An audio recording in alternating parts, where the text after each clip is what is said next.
찬양하니까요, 저희 사무실에서 아이들이 막 뚫어지게 바라보는 거 있죠. 근데 또 캐스트너츠 소리를 딱 끝나니까 그냥 또 시선이 또 감사합니다. 하여튼 우리 온 모든 걸로 찬양하는 건 참 귀하고 아름다운 것 같습니다. 올 한 해 우리 교회가 목표로 삼고 출발하는 일이 있습니다. 그건 하나님을 기쁘시게 이웃을 복되게라는 제목으로 표어로 우리가 올 한 해 시작되어지는데요. 사실 성도와 교회는 뗄래야 뗄 수가 없는 존재입니다. 왜냐하면 하나님이 우리를 부르실 때 물론 각 개인으로도 부르시지만 또한 교회로 불렀다 하는 겁니다. 그래서 구약에서는 이스라엘 백성으로 부르시고요, 신약에서는 교회로 우리를 부르시는 거예요. 그래서 우리가 성도이자 교회다라고 하는 겁니다. 그러면 하나님이 우리를 불러서 구원하시고 또 교회로 삼으신 이유가 뭘까 하는 겁니다. 여러 가지가 있겠지만 중요한 하나의 또한 주제가 뭐냐면 이 땅에 그리스도를 나타내도록, 교회를 통해서 이 땅에 그리스도를 드러내도록 하는 차원에서 하나님 우리를 교회로 부르시고 교회로 삼았다 하는 겁니다. 이게 뭐냐면 이게 바로 선교적 교회라고 하는 것입니다. 선교적 교회란 선교를 많이 하고 선교사를 많이 보내고 단기 선교 많이 다녀오고 그게 선교적 교회가 아닙니다. 선교적 교회란 교회의 존재 목적이 무엇이냐, 교회의 존재 이유가 무엇이냐, 그것은 바로 하나님의 선교를 대행하는 것이다. 미시오 데이라고 하죠. 하나님의 선교를 미시오 데이 그러는데 하나님의 선교를 수행하는 곳, 이게 바로 선교적 교회입니다. 이것은 어떻게 해서 나온 주제냐면 유럽 교회가 몰락하면서부터 생긴 반성의 차원에서 나온 얘기입니다. 여러분, 교회 중세시대 때 얼마나 교회가 왕성하게 부흥했던 곳이 유럽 교회 아닙니까? 영국 교회 비롯해서 유럽 교회가 아주 왕성하게 부흥했습니다. 근데 오늘날 유럽 교회는 몰락하고 있습니다. 그리스도인은 몇 프로밖에 되지 않아요.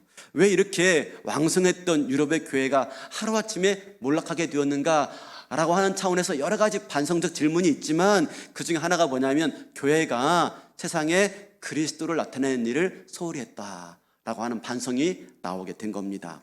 성도들끼리 모여가지고 좋아요, 해피해요. 그런데 정작 교회가 세상을 향해서 문을 닫았고 또 세상은 교회를 외면하기 시작한 것입니다. 우리끼리 모여서 교제하고 침묵하고 사랑을 나누고 하는 건 좋은데 그냥 우리 안에서만 좋은 일이지 이것이 세상에 더 이상 좋은 소식으로 다가서지 못하고 있는 거예요.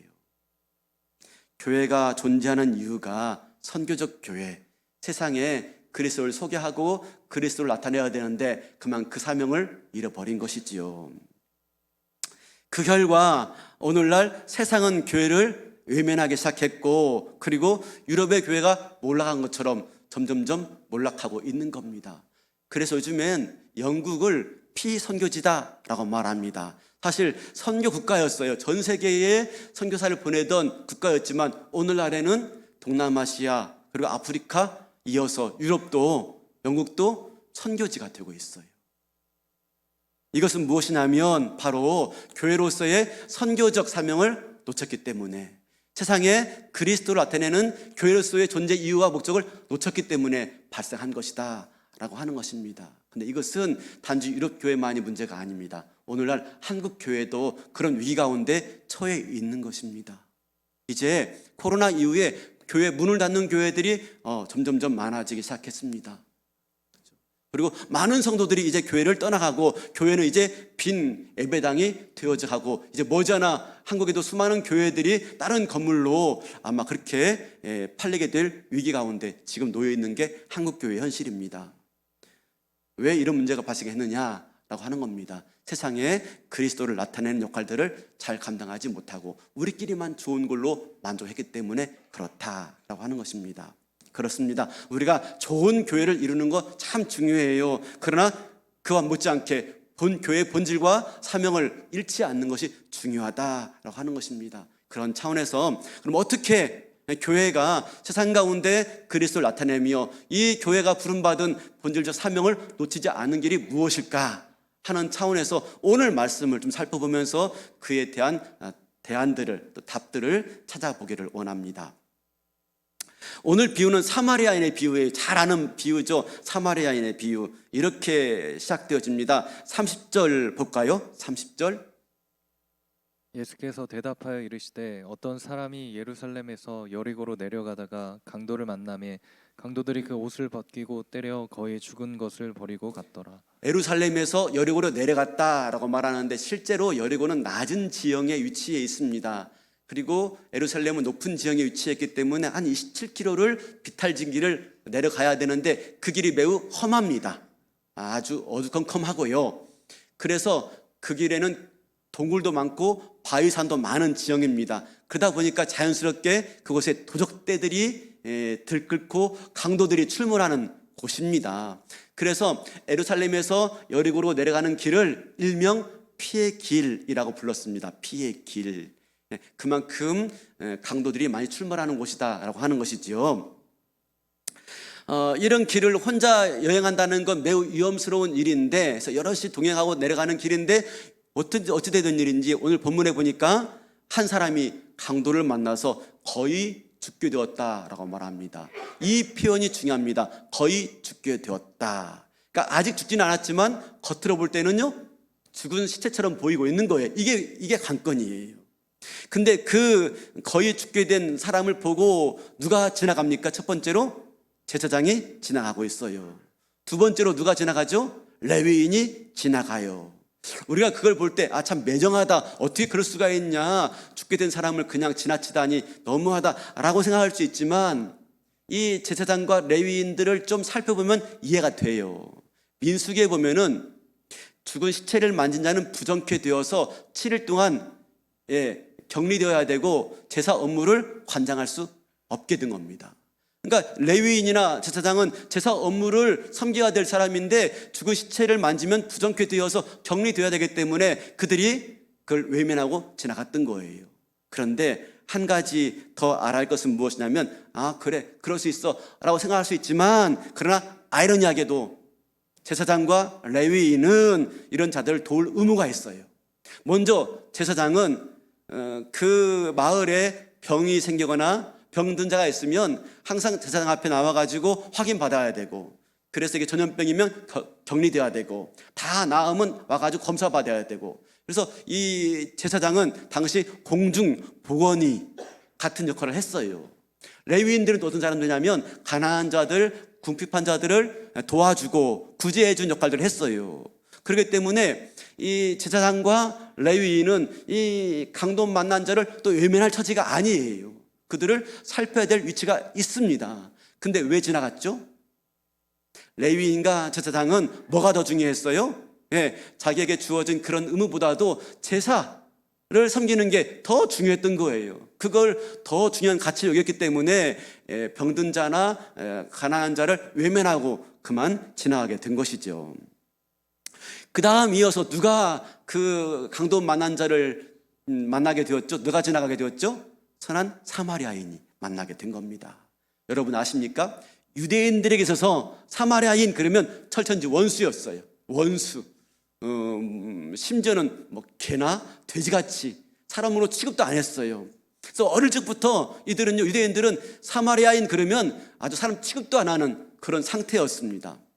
자, 그렇다면 지금 유대인이나 사마리아인이나 서로 간의 견윤지간이기 때문에 사이가 좋지 않은데, 지금 사마리아인이 이 강도 만난 자를 지나가는데 아무래도 예루살렘에서 내려오다 보니까 유대인인 것 같아요. 딱 봐도 유대인이에요. 그럼 어떻게 해야 될까요? 사마리아인이에요. 유대인이 지금 널브러져 있는 겁니다. 거의 죽어가고 있습니다. 어떻게 될까요? 그냥 지나치는 거죠. 뭘 고민하십니까, 여러분? 고민할 게 없어요. 원수가 죽어가는데 잘 된 거죠. 숨이 좀 남아있는 것 같으면 살짝 가가지고 목 싹 밟고 가지 않으면 다행인 거죠. 그죠? 그런데 중요한 건 이 사마리아인이 그렇게 하지 않았어요. 어떻게 했습니까? 그 강도 만나 죽어가는 자에게 연민의 정을 느끼고 응급조치하고요, 병원으로 이송시켜요. 그리고 병원비까지 다 계산하고 심지어 내가 돌아올 때까지 잘 치료해 주세요. 그때 병원비가 더 들면 내가 나머지 지불하겠습니다 라고까지 하는 거예요. 여러분, 지금 이 모습은 굉장히 낯설어 이상해요. 그리고 여기에서 멈칫거린다는 건 굉장히 위험한 일입니다. 생각해 보세요. 지금 여기는 강도떼가 들끓는 곳인데 강도 맞는 자가 엎어졌다면 그곳에 강도가 출몰한 곳입니다. 얼마든지 강도들이 지금 숨어 있거나 은신처가 거기에 있을 수가 있어요. 그런데 거기서 머뭇거린다는 것은 자기 생명까지도 위험한 지경에 놓이게 되어지는 것이지요. 그런데도 불구하고 사마리아인은 발걸음을 멈추었고 도움의 손길을 베풀었고, 그리고 자기가 가지고 있는 모든 것들을 다 내어놓아서 그에게 자비를 베풀어 준 겁니다. 여기까지 이야기인데 예수님이 이 비유를 말씀하시면서 이렇게 말씀하십니다. 가서 너도 이와 같이 하라. 가서 너도 이와 같이 하라. 여러분, 이 말이 쉬운 말이 아닙니다. 아까 말씀드렸죠. 사마리아인은 지금요, 자기 위험을 무릅쓰고 있어요. 그리고 자기의 모든 것들을 다 내어놓고 있어요. 그리고 더 병원비가 들면 내가 갚을 것이다 라고 말할 정도로 아주 지나친 그런 희생과 섬김의 정신을 보여주고 있어요. 근데 이런 모습을 보시고 말씀하시면서 예수님 말씀하십니다. 가서 너도 이와 같이 하라. 여러분, 이 말씀 앞에서 어떻게 느껴지십니까? 가서 너도 이와 같이 하라. 여러분, 지금 저한테는 말씀이 아니라 우리 모두에게 하실 말씀이에요. 예수님이요, 가서 너희도 이와 같이 하라. 어떻게 하시겠습니까? 하시고 계십니까? 잘하고 계십니까? 순종하고 싶은 마음이 생기십니까? 부담스럽습니까? 에이, 목사님, 성경에 나오는 이야기지 왜 그게 지금 우리한테 적용할 말씀이에요? 여러분, 성경의 말씀은 늘 우리가 적용해야 될 진리의 말씀이고 생명의 말씀이란 말입니다. 이 말씀은 율법 교사에게만 한 말씀이 아니라 우리에게 동일하게 하신 말씀이에요. 가서 너도 이와 같이 하라. 어떻게 하시겠습니까? 이 아침 여러분, 이 말씀 앞에서 고민하셔야 돼요. 아무렇지 않으면 안 돼요. 그죠? 고민스러워요. 자, 우리가 어떻게 될 것인가 하는 것이죠. 이걸 알려면, 이 말씀의 뜻을 진리를 알려면 이 비유가 어떻게 시작되는지를 알아야 돼요. 예수님이 이 비유 말씀하신 이유가 있습니다. 우리 25절 말씀 볼까요? 25절. 어떤 율법 교사가 일어나 예수를 시험하여 이르되 선생님, 내가 무엇을 하여야 영생을 율법 얻으리까? 교사가 예수님께 영생에 대한 질문을 하는 겁니다. 어떻게 해야지 내가 영생을 얻을 수 있을까요? 라고 질문합니다. 그러니까 지금 이 율법 교사에게 어떤 생각이 있냐면 영생을 얻기 위해서는 뭔가 행해야 된다. 영생을 얻기 위해서는 공로를 쌓아야 되고 어떤 행위를 하지 않으면 영생을 얻을 수 없다라고 하는 의식이 머릿속에 있는 거예요. 이런 율법사에 대해서 예수님이 이렇게 말씀하십니다. 26절에 예수께서 이르시되 율법에 무엇이라 기록되었으며 내가 어떻게 읽느냐? 네, 여기서 두 가지 중요한 걸 말합니다. 성경에 뭐라고 기록되어 있으며 너는 그것을 어떻게 해석하느냐. 우리가 성경을 잘 읽어야 돼요. 잘 읽는 것도 중요한데 잘 해석하는 게 더 중요해요. 그렇죠? 읽는 것도, 근데 그렇죠, 이렇게 말씀하면 목사님 읽는 것도 힘들어요. 또 어떻게 해석까지? 그렇죠? 그런데 우리가 잘 읽어야 되고 해석도 필요한데, 그러기 위해서 저희 교회에서는 성경 통신, 성경 통독 하자, 읽는 거 하자라고 말씀하시면서 또 해석할 수 있도록 큐티 학교, 성경대학, 또 교리대학을 통해서 성경을 잘 이해하고 해석할 수 있는 길들을 또 제공하고 있어요. 지난주인가요? 지난주에 단기팀 출발하면서 수요 예배 때 제가 조금 몇 가지 설명했습니다. 성경 읽는 방법에 대해서 한 3가지 있고 요즘에 또 대두되는 게 선교적 성경 읽기다라고 말씀드렸는데, 읽는 게 중요한 것뿐만 아니라 해석하는 것도 중요해요. 그렇게 말을 하자 율법 교사가 이렇게 말합니다. 27절. 대답하되 이르되 내 마음을 다하며 목숨을 다하며 힘을 다하며 뜻을 다하여 주 너의 하나님을 사랑하고 또한 내 이웃을 내 자신같이 사랑하라 하였나이다. 야, 이건요 100점 100점. 역시 율법 교사예요. 예수님이 성경에 뭐라고 기록되었으며 너는 그것을 어떻게 해석하니? 라고 물으니까요, 딱 한마디로 이렇게 말합니다. 목숨을 다하고 마음을 다하고 목숨을 다하고 힘을 다하여 뜻을 다하여 하나님 사랑하고 이웃을 내 몸같이 사랑하라. 구약 성경에 하나님이 우리에게 말씀하시는 명령이 총 613가지래요. 613가지. 유대인들 다 명령을, 규정들을 다 종합해 보니까 613가지래요. 근데 이것을 10개로 딱 모은 게 뭐예요? 10개로 모은 게 10계명, 10계명. 10계명을 딱 2개로 모은 게 뭐예요? 하나님 사랑, 이웃 사랑. 이것을 사랑의 이중계명이다라고 말씀드렸죠. 사실 하나예요. 하나님 사랑이나 이웃 사랑이나 하나인데 이렇게 드러나고 이렇게 드러날 뿐입니다. 그러니까 지금 보세요. 이 구약 성경을 딱 한마디로 이렇게 요약해서 말할 수 있는 건 역시 율법 교사죠. 잘 이해하고 있는 겁니다. 이 말씀을 듣고 예수님이 칭찬합니다. 그리고 이렇게 말합니다. 28절. 예수께서 이르시되 내 대답이 옳도다. 이를 행하라. 그러면 살리라 하시니. 칭찬하신 것이죠. 야, 네 말이 맞아. 옳았어. 100점. 근데 그 다음 말씀이 우리가 유의해야 돼요. 이를 행하라. 그리하면 살리라. 여러분, 이를 행하라. 그리하면 살리라. 이 말씀 어떻게 들으세요? 그냥 아무 생각 없이 들으세요? 제발 성경 읽을 때 덮어놓고 읽지 마시고요. 이를 행하래요. 그러면 살 거래요. 좀 이상하죠. 왜냐하면 이 말은요, 우리가 그동안 배웠던 성경의 말씀이 아닙니다. 그동안 성경에서는요, 구원을 어떻게 얻는다고 말씀하시죠? 영생을 어떻게 얻는다고 말하죠? 행해야 구원받습니까? 행해야 영생 얻습니까? 예수 믿으며. 근데 그것도 하나님의 은혜다라고 말합니다. 우리가 구원을 무엇으로 얻나요? 은혜로. 근데 보세요. 뭐라고 말씀하십니까? 이를 행하라. 그리하면 영생을 얻을 것이다. 이를 행하라. 그러면 구원을 얻을 것이다. 이건 틀린 말씀이잖아요. 은혜로 구원받고 은혜로 영생을 얻는 길인데 행하라니요. 이상하죠? 예. 그러면 우리가 이 말씀을 이해하기 위해서 알아야 할 것은 무엇이냐면 이 말은 그냥 행해라. 그러면 구원을 얻을 것이다 라고 하는 말이 아닌 거예요. 이 말 알기 위해서 우리가 깨달을 것은 무엇이냐면 오늘 이 말씀은 예수님이 율법교사와 단답형으로 말하고 있는 게 아닙니다. 이 말을 통해서 예수님은 지금 복음을 설명하시는 거예요. 복음을. 무슨 말이냐? 자, 잘 들으셔야 돼요.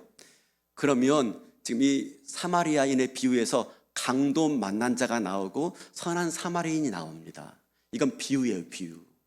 먼저 강도 만난 자가 누구를 의미할까 하는 겁니다. 강도 만난 자.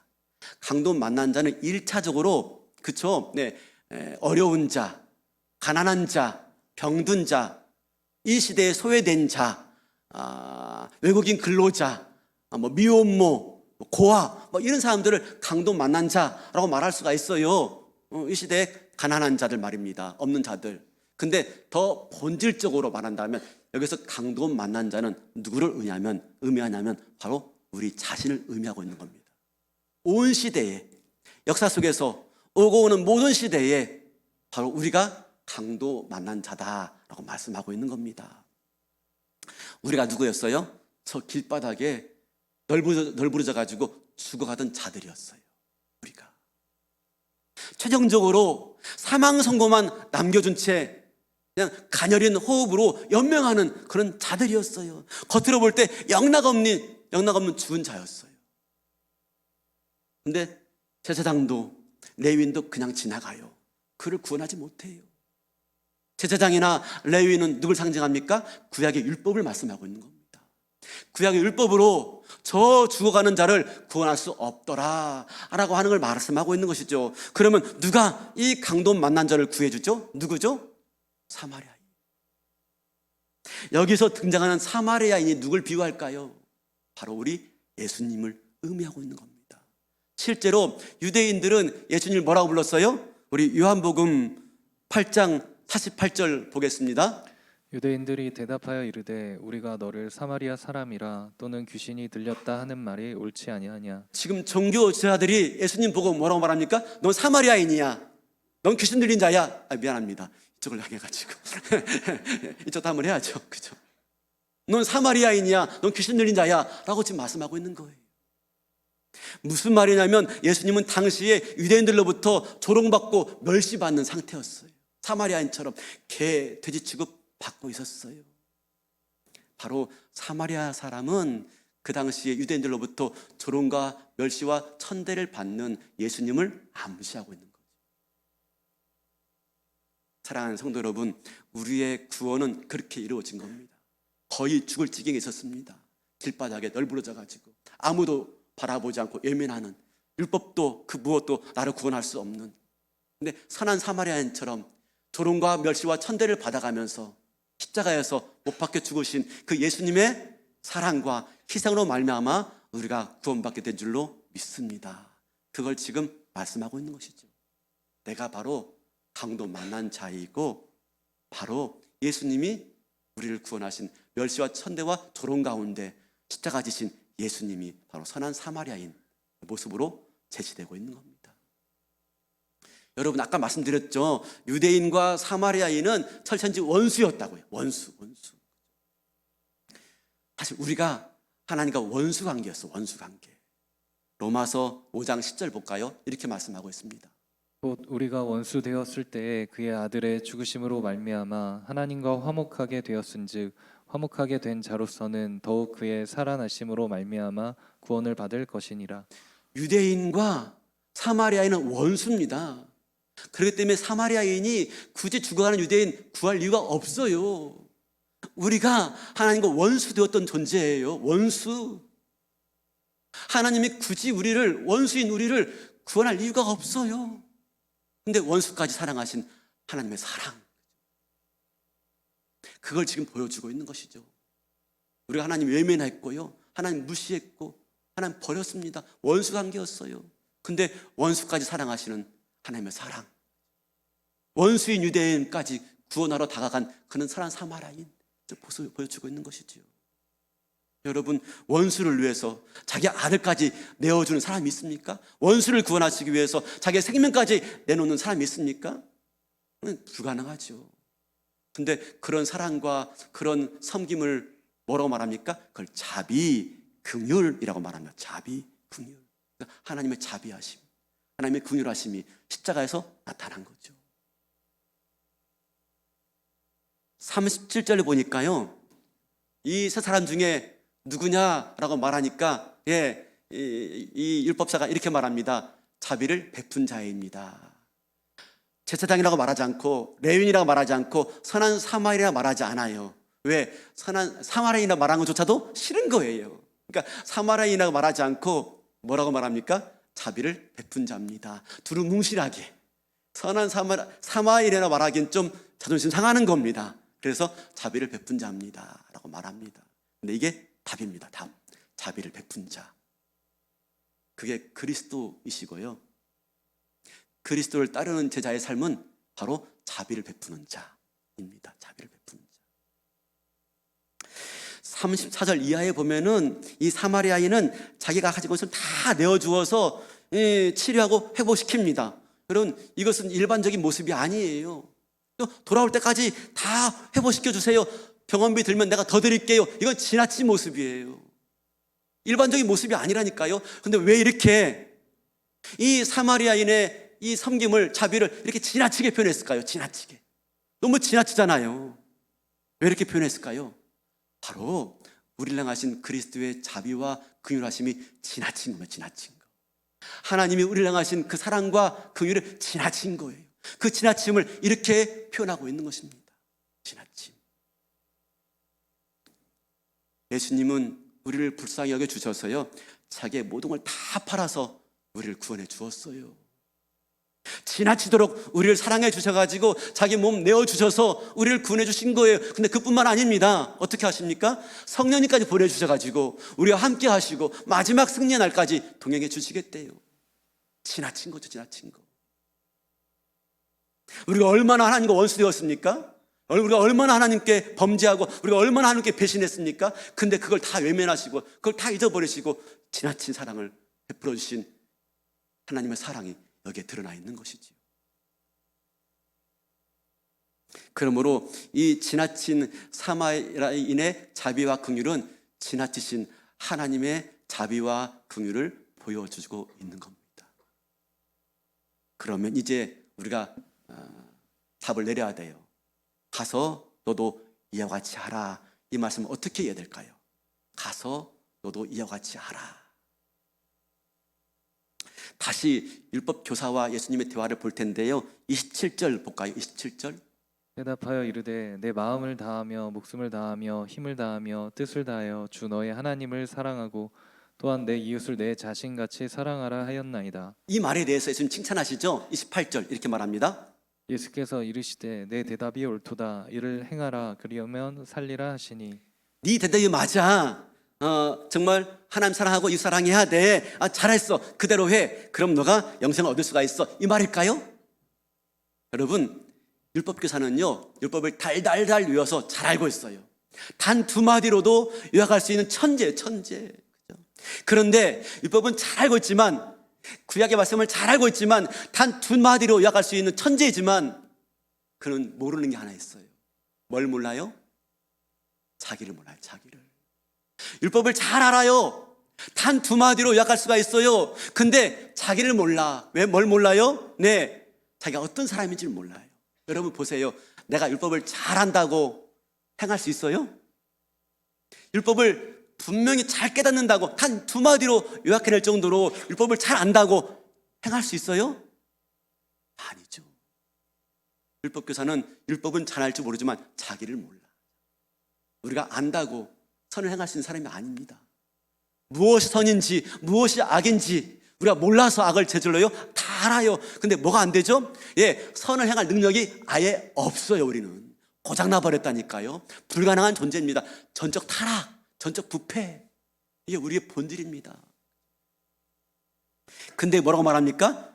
29절 보세요. 이렇게 말합니다. 율법교사가. 그 사람이 자기를 옳게 보이려고 예수께 여짜오되 그러면 내 이웃이 누구니이까? 옳게 보이려고 자랑하고 싶어서. 그러면 예수님, 내 이웃이 누구죠? 누군지만 알면 내가 그렇게 하겠습니다. 말도 안 되는 소리. 이웃이 누군지 몰라서 못해요? 안 된다니까요. 근데 율법교사는 뭐라고 말하죠? 이웃이 누군지만 말하면 내가 행할 수 있습니다 라고 말하고 있는 거죠. 뭘 몰라요? 자기를 몰라요. 사랑하는 성도 여러분, 우리는 전적으로 선을 행할 능력도 없고 선을 행할 수 있는 사람도 아니에요. 그럼 우리가 어떻게 영생을 얻을 수 있을까요? 어떻게?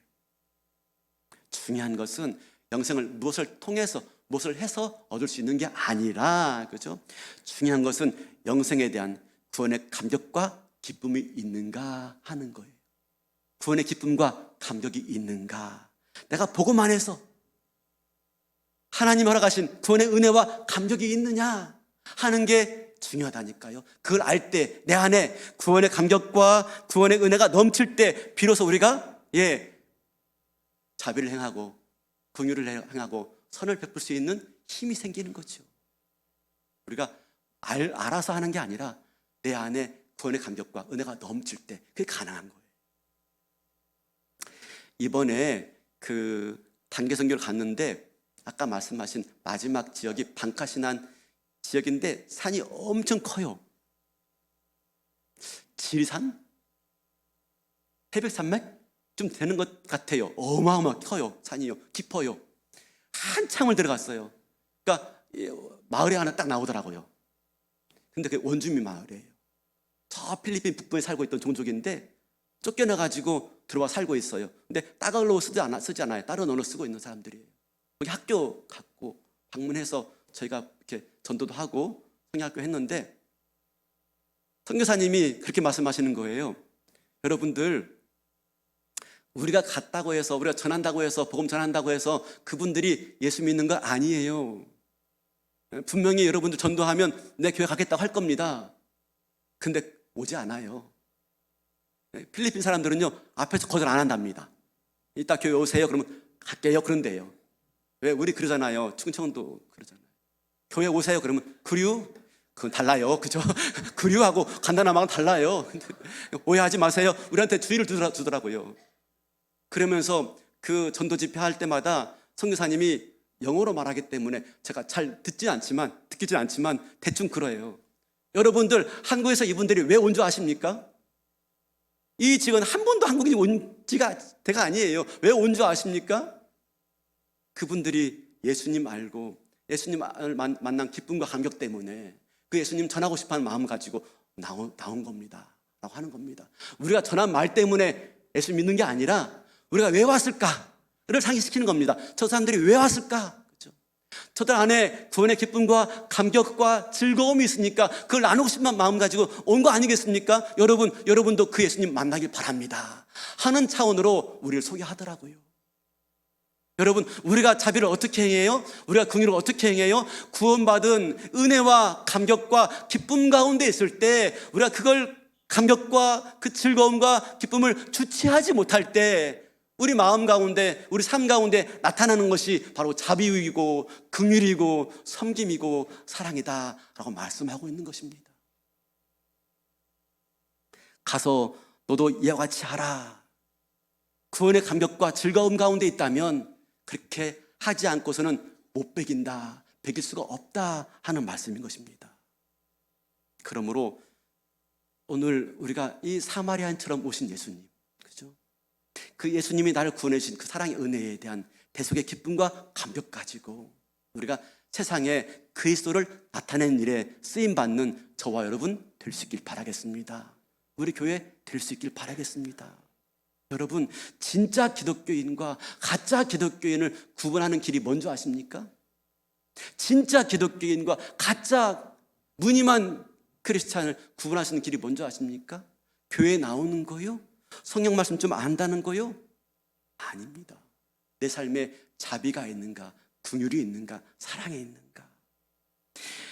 우리가 내가 뭔가 구원받을 만한 게 있어서 구원받은 거야 라고 생각하는 사람은요, 절대 자비와 긍휼을 행하지 않습니다. 근데 나는 구원받을 자격이 없는 사람인데 왜 하나님이 나를 구원했지? 이 구원의 은혜와 감격에 기뻐하고 이 감격과 감동 가운데 살아가는 사람은요, 자비와 긍휼을 행하지 않을 수가 없는 겁니다. 왜? 내가 그걸 받고 구원받았는데. 여러분, 내가 진짜 예수 믿는 사람이에요? 내가 진짜 복음을 깨달은 사람이에요? 그렇다면은 내 삶 가운데 자비가 드러나고 긍휼이 드러날 수밖에 없다. 마태복음 25장에 가면은 예수님 마지막 때에 사람을 구분한대요. 심판하실 때 구분한대요.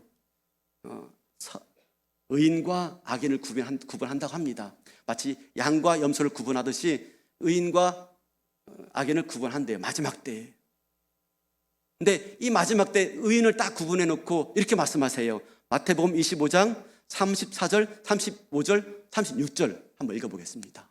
그때 임금이 그 오른편에 있는 자들에게 이르시되 내 아버지께 복 받은 자들이여 나와 창세로부터 너희를 위하여 예비된 나라를 상속받으라.